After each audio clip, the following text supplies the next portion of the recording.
गढ़कुंडार किले की रहस्यमयी कहानी। बुंदेलखंड की तपती धरती, दूर दूर तक फैली पथरीली पहाड़ियां, और उन्हीं पहाड़ियों के बीच खड़ा है गढ़कुंडार किला। एक ऐसा किला जिसके पत्थरों में सदियों पुराने राज अभी भी फुसफुसाते हैं। कहानी शुरू होती है कई सौ साल पहले, पहाड़ियों पर बना एक अभेद्य किला। कहा जाता है कि जब कुंडार वंश के राजा इस इलाके पर राज करते थे, तब उन्होंने इस ऊंची पहाड़ी पर एक ऐसा दुर्ग बनाया जहां पहुंच पाना ही मुश्किल था। चारों ओर जंगल, बीच में घुमावदार रास्ते और ऊपर भव्य किला। दुश्मन चाहे कितना भी ताकतवर क्यों न हो, इस किले तक पहुंचते पहुंचते थक जाता था। समय के साथ यह किला बुंदेला नरेशों के हाथ में आया और गढ़कुंडार उनकी शान बन गया। वीरों का किला, युद्धों का साक्षी। कहते हैं कि यहाँ कई युद्ध हुए।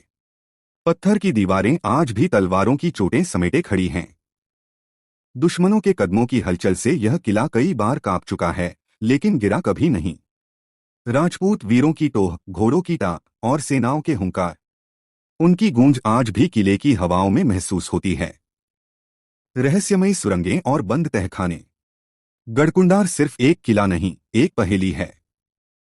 यहाँ ऐसी सुरंगें थीं जो पहाड़ियों के भीतर से निकलकर दूर जंगलों तक जाती थीं। युद्ध के समय इन्हीं रास्तों से सैनिक निकलकर दुश्मन को घेर लेते थे। किले में कुछ तहखाने ऐसे हैं जहां आज तक कोई नहीं जाता। लोग कहते हैं वहां समय रुक जाता है और आवाजें खुद ब खुद बोलने लगती हैं। रात का रहस्य। शाम ढलने के बाद यह किला पूरी तरह बदल जाता है। चांदनी जब इसके टूटे पत्थरों पर गिरती है तो लगता है जैसे कोई पुराना राज फिर से जिंदा हो उठा हो।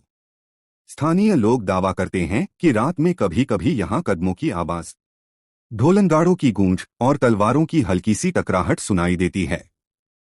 सच क्या है, कोई नहीं जानता, लेकिन किले के रहस्य आज भी लोगों को अपनी ओर खींचते हैं। शान की परंपरा। गढ़कुंडार किला भले ही अब शांत हो गया हो, लेकिन इसके हर पत्थर में इतिहास की गाथाएं बंद हैं। राजाओं की वीरता, रानियों की आस्था, सेनाओं का जोश और इस धरती की गरिमा। आज भी जब कोई यहाँ आता है तो हवा मानो कह उठती है, मैं सदियों पुरानी कहानियां सुनाती हूँ, क्या तुम सुनोगे? अगर आपको गढ़कुंडार किले की यह रहस्यमयी कहानी पसंद आई हो तो वीडियो को लाइक करें, चैनल को सब्सक्राइब करें और नीचे कमेंट में जय बुंदेलखंड लिखकर अपना प्यार जरूर दिखाएं।